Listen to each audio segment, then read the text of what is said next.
Bonjour Sergei Ginov, vous êtes ancien officier du KGB de 84 à 92. Vous publiez L'Escalade, on va en parler dans quelques instants. Vous parlez de Vladimir Poutine, aujourd'hui le grand jour de la victoire au Kremlin. Vous pensez quoi de l'attitude de Vladimir Poutine aujourd'hui? Et le titre de votre livre, c'est « Est-il vraiment fou ?» Vous avez une réponse en voyant ces images? Oui, parce que Vladimir Poutine est enfermé dans une bulle. Et il reste dans sa bulle, et d'ailleurs ça devient pitoyable, parce qu'en fait elle a prononcé un petit discours complètement concentré sur lui-même, dans le rôle d'une victime. La Russie, selon lui, est une victime d'un méchant Occident qui lui fait la guerre. C'est pas la Russie qui a attaqué l'Ukraine, c'est l'Occident qui a attaqué la Russie, et la Russie se défend. Mais en même temps, c'est pitoyable, c'est ridicule. Oui, le discours où il rappelle finalement, il fait le rapprochement avec cette guerre de libération face aux nazis en disant qu'aujourd'hui la Russie est menacée de la même destruction. Ce qui est complètement faux, et d'ailleurs c'était très mal perçu par les Ukrainiens le 24 février l'année dernière, parce que la Russie a attaqué l'Ukraine exactement à la même heure, à 4 heures du matin, comme les nazis, le 22 juin 1941. Et dans la population russe et ukrainienne, il y a encore la chanson qui dit « Kiev a été bombardé, on nous a annoncé que la guerre recommençait ». Et donc en fait, cette guerre de Poutine, en réalité, il se trompe de camp parce qu'il se trouve actuellement dans le vrai camp de nazis. Oui, on voit les images de ce discours de Vladimir Poutine assez bref, finalement, Sergei Ginov. Service minimum. C'est un service minimum. D'ailleurs, il nous a refait plus ou moins la même chose que l'année dernière. L'année dernière, on attendait un grand discours, on attendait la mobilisation générale, on entendait quelque chose d'abominable.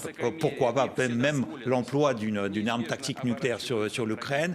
Il ne s'est rien passé l'année dernière. Ils ont annulé toutes les parades, ils ont annulé la fameuse manifestation du régiment éternel.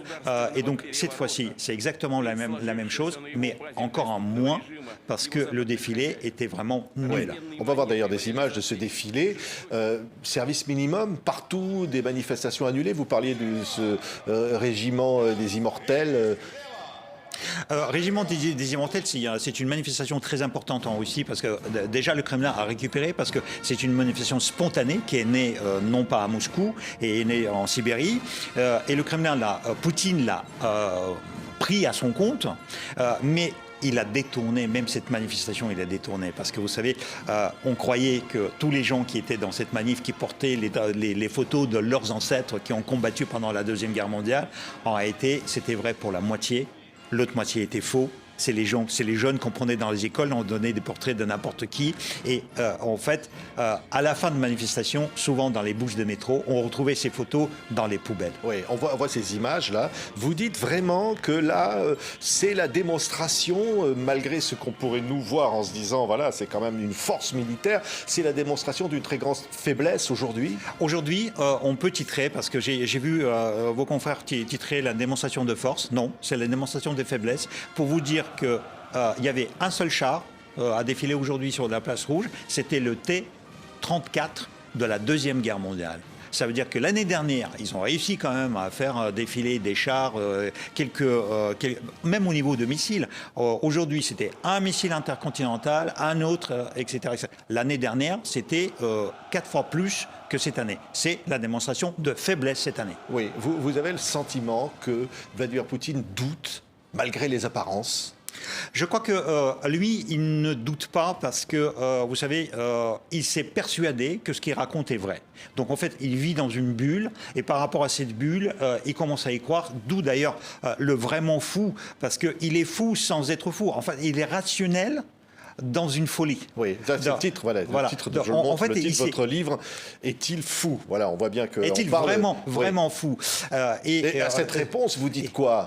Et à cette réponse, je dis oui et non. Il est fou, mais dans sa folie, il est rationnel. Et c'est déconcertant, parce qu'en fait, il prononce un discours qui peut paraître construit, qui peut paraître posé, qui peut paraître avec des arguments, sauf que tous ces arguments, c'est à l'envers. Parce que la Russie attaque l'Ukraine et il dit « Nous avons répondu à une attaque qui est dirigée contre nous, on se défend ». Bah, c'est un hôpital psychiatrique.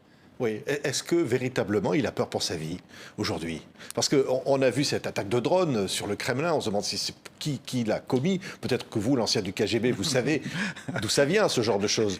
On dit que c'était un petit drone. Vous savez, mon livre sortait le 3 mai lorsqu'il y avait cette attaque de drone. On m'a accusé d'avoir fomenté avec Vladimir ce coup pour faire la promotion de mon livre. Non, en réalité, en fait, personne ne voulait attenter à la vie de Poutine parce que d'abord, il travaille très peu au Kremlin, il ne dort jamais au Kremlin. Donc ça s'est passé la nuit. De toute façon, il pouvait absolument pas avoir un attentat à la vie de Poutine. C'est vraiment de la propagande.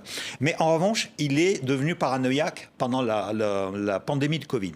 Oui. Pendant la pandémie de Covid, il s'est complètement isolé. Il s'est enfermé dans un bunker. D'où d'ailleurs, vous vous souvenez, cette fameuse table de 7 Encore mètres maintenant, on dit de qu'il y a long. des goûteurs, on dit qu'il ne se déplace plus qu'en train blindé. C'est ça. Voilà. Donc, en fait, il est de plus en plus paranoïaque. Et c'est pour ça, d'où d'ailleurs le discours a duré 10 minutes avec la minute de silence. Donc, en fait, 9 minutes, c'est un service vraiment minimum parce qu'à mon avis, il craint pour sa vie parce qu'ils ont annulé la parade aérienne pour 2 raisons. La première, il craignait qu'il y ait un Stinger qui abatte un avion au-dessus de la place rouge et donc ça ferait mal. Mais de l'autre côté, il craint que peut-être il y a un avion qui va lui faire le 11 septembre à la russe et donc qui va piquer sur le mausolée. C'est pour ça qu'il n'y avait que des invités. Et donc, il a annulé l'année dernière. Mais l'année dernière, ils ont dit annuler à cause du mauvais temps. Il faisait exactement le même beau temps l'année dernière qu'aujourd'hui.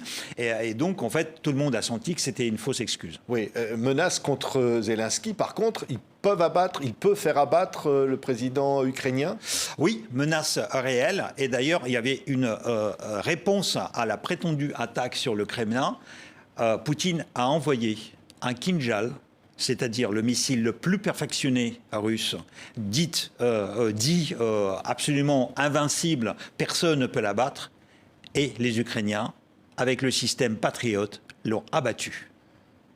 Catastrophe pour Poutine. Oui, c'est un signe de faiblesse absolue. Aujourd'hui, vous dites au fond, cette contre-offensive ukrainienne qui peut arriver, la grande contre-offensive, aujourd'hui, il la craint, il n'a plus les moyens de faire face. Ils ont absolument peur blanche de cette contre-offensive. D'ailleurs, c'est une panique parce qu'il suffit de regarder rien que Prigojine. Prigojine qui voulait se dire à tout le monde « je suis le plus fort, je vais faire n'importe quoi sur l'Ukraine ».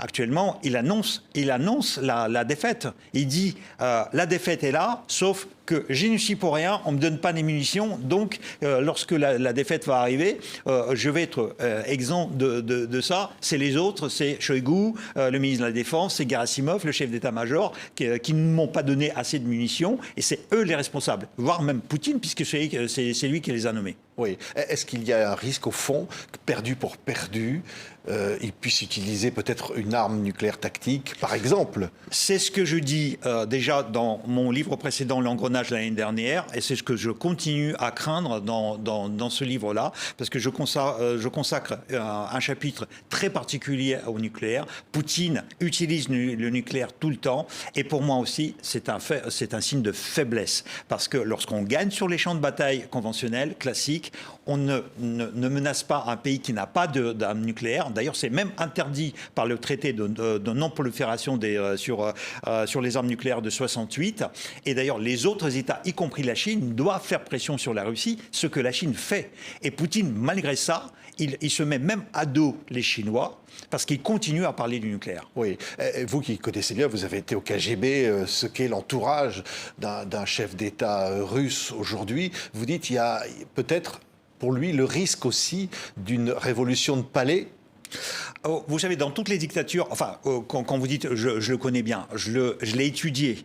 Après, on s'est croisés, nos vies s'est croisées, sont croisées à 4 reprises, mais disons, la plus grande, c'était la première rencontre lorsqu'il m'a interrogé, et j'ai vu déjà ce que c'était. C'est un homme qui a un goût énorme pour le pouvoir, il adore faire pression sur les gens, les manipuler et utiliser ce pouvoir. Mais en revanche, je ne crois pas que... En fait, il est dépassé. Il est dépassé, je dirais que politiquement, il est déjà mort. Oui. Vous dites ça parce que, au fond, vous pensez que c'est fini? L'après-Poutine a déjà commencé?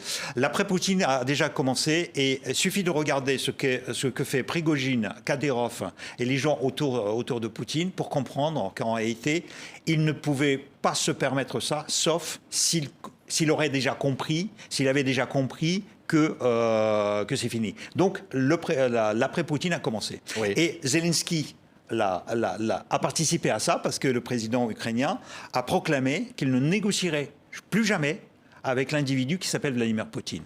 On peut négocier pour les Ukrainiens avec la Russie, mais pas avec Vladimir Poutine. Joe Biden a dit la même chose. Poutine, butcher, il n'existe plus. On négocie avec la Russie, avec la relève, éventuellement. Et donc, en fait, dans n'importe quelle dictature, la plupart du temps, ça finit par un coup d'État. Oui, on a vu là une attaque contre Tsar, Prilepine, qui est un nationaliste. Bon, il y a effectivement maintenant des attaques en Russie. Oui. Contre des proches de Poutine. D'ailleurs, enfin, ils ne sont pas proches. Hein. C'est quelqu'un qui est assez connu parce que c'est quelqu'un de médiatique. D'ailleurs, c'est un bon écrivain qui a édité en France.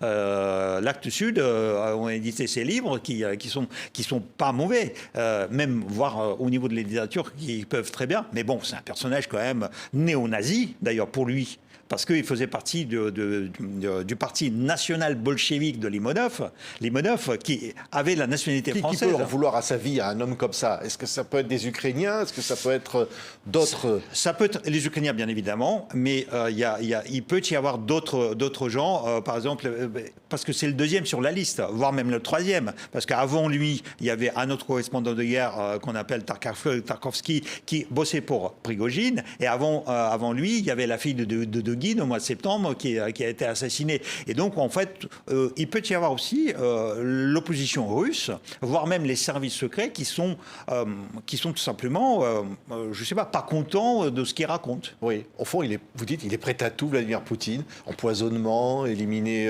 ses adversaires, y compris aux manipulations. Oui, Poutine, c'est quelqu'un qui a démontré quand même que vous prenez son principal opposant, Navalny, il a été empoisonné à Moscou, même si Poutine refuse toujours. En fait, c'est quelqu'un en même temps qui ne prend jamais la responsabilité de ses actes. Oui, c'est un homme peureux, au fond. C'est un homme qui est lâche, oui. C'est un lâche. C'est un faible et c'est un lâche. Et donc, si vous voulez, c'est parce qu'il est faible et lâche qu'il joue les forts. Oui, c'est peut-être difficile à entendre pour certains d'imaginer que cet homme, aujourd'hui, est un homme peureux et lâche. Et les hommes qui sont peureux et lâches sont plus dangereux que les hommes forts. Parce que la force, c'est toujours... Il y a même une phrase consacrée, la force tranquille. La force, souvent, est tranquille. Parce que lorsque vous êtes fort, vous n'avez pas besoin de montrer, de rouler les mécaniques. C'est lorsqu'on est faible et lâche qu'on est obligé de rouler les mécaniques. Et c'est pour ça, d'ailleurs, on a choisi cette photo. On voit la photo où il se prend pour un chef militaire. Donc, pour vous dire aussi que cette guerre en Ukraine, c'est lui, c'est sa guerre à lui. La seule personne qui voulait cette guerre, c'est lui. Il l'a mal préparée, il était mal perçu par les militaires, et les militaires ne voulaient pas cette guerre. Oui. Vous savez, Gerasimov et Shoigu ne voulaient pas de cette guerre. Oui, votre précédent livre, L'Engrenage, a été un best-seller. Là, vous publiez L'escalade, avec donc ce sous-titre « Est-il vraiment fou ?» J'ai envie de vous reposer la question. En fait, non, il n'est pas fou.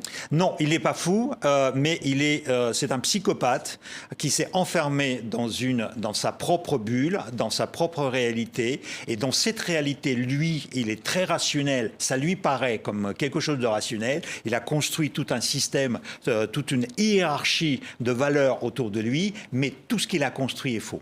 Oui. Un mot, puisque cette chaîne, où nous sommes en ce moment, a été attaquée, une attaque informatique il y a quelques années assez spectaculaire, dont certains ont pu penser qu'il pouvait y avoir des hackers russes derrière. C'est les Russes. Vous confirmez cela? Je confirme tout à fait, parce qu'ils se sont vantés.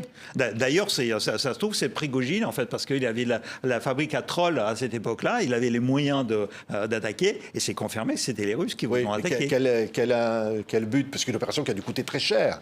Non, c'est une opération qui ne coûte absolument rien, puisque vous savez, il il suffit d'avoir des ordinateurs. Après, vous utilisez des ordinateurs dans le monde entier parce que vous pouvez les mettre en chaîne pour créer une sorte d'afflux vers le seul but. Et donc, en fait, vos ordinateurs, ils s'y calent parce qu'ils ne peuvent plus gérer tout cet afflux. Et la réalité, c'est de montrer d'abord la puissance russe, comme quoi on est capable, enfin, eux, ils sont capables de le faire. Et de l'autre côté, parce que TV5 Monde, vous diffusez beaucoup en Afrique et la Russie veut prendre la place de la France en Afrique et la France des pays occidentaux en Afrique. Et d'ailleurs, c'est malheureux de le dire, mais il y a beaucoup d'Africains qui regardent la Russie comme la relève par rapport aux pays occidentaux qui sont accusés de colonialisme, sauf qu'ils ne comprennent pas que la Russie fait exactement la même chose et se sert d'eux pour faire sa bataille à elle. Donc c'est toujours Vladimir Poutine qui est derrière ce genre d'opération, qui donne forcément son feu vert. Disons qu'il laisse faire. Même si ce n'est pas lui qui a ordonné exactement, personne ne vous dira, il a signé un oukase, aujourd'hui à telle heure, attaquer TV5 Monde, etc., etc. Mais on lui a montré la possibilité. Et il a dit pourquoi pas. Oui, mais en fait, en même temps, la Russie montre ainsi qu'elle est capable de nuire au monde, qu'on va dire, occidental. Et véritablement, c'est une menace aujourd'hui pour la paix mondiale, pour la démocratie aussi. Oui, c'est une menace pour la démocratie et la paix mondiale. Mais en même temps, si vous voulez, il y a une limite à ça. Vous savez, à l'école de KGB, des espions, on nous apprenait que pour recruter quelqu'un, vous pouvez utiliser soit la force, la contrainte, soit l'attraction. Et l'attraction est toujours mieux, la positivité est toujours mieux que la négativité. Et donc la Russie, quand elle démontre qu'elle peut nuire, bon, ça peut impressionner les gens, ça peut marcher. Mais à long terme, ça ne marche pas. Il faut montrer quelque chose qui est attractif en Russie. Et en réalité, la Russie actuelle de Poutine n'est pas attractive. Oui. Sergueï Girnov, comment il voit le succès de votre livre et comment il voit votre attitude aujourd'hui d'ancien du KGB qui témoignait sur les plateaux de télévision Poutine?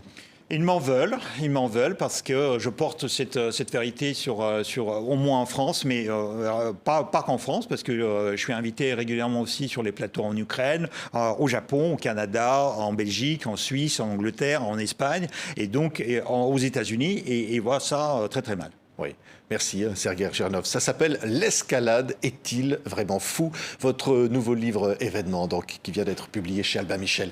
Merci beaucoup d'avoir été notre invité. Merci.